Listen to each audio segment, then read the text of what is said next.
Real Madrid futbolchilari bo'lajak El Clasicoda Barselonadan qo'rqishmoqda va ular o'zgacha yondashuvni amalga oshirishmoqchi. Aytishimdan oldin kanalimga obuna bo'lib, tezroq 50 mingta bo'lishimizga yordam bersangiz xursand bo'lar edim. Avvalgi o'tgan 2 El Clasicoda Real Madrid yirik 4-0 va 5-2 hisobida Barselonadan mag'lubiyatga uchragan edi. Endi esa Real futbolchilari Barsaga ketma-ket 3-marta yutqazishdan qo'rqishmoqda.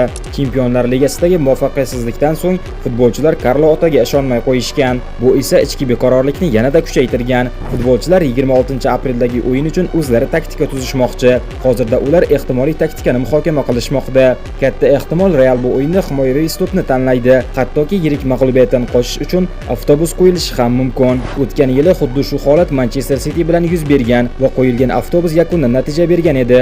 Siz esa mana shunday dahshatli El Clasiconi bu futbol Telegram kanalida yuqori formatda tomosha qilishingiz mumkin. Siz bu kanalga Instagram biosidagi havola orqali o'tib obuna bo'lishingiz mumkin. Hozirroq obuna bo'lishingizni tavsiya qilgan bo'lar edim, chunki Klasikoga juda ham oz vaqt qoldi. Endi esa sizga savol: bu safargi El Clasicoda kim g'alaba qozonadi?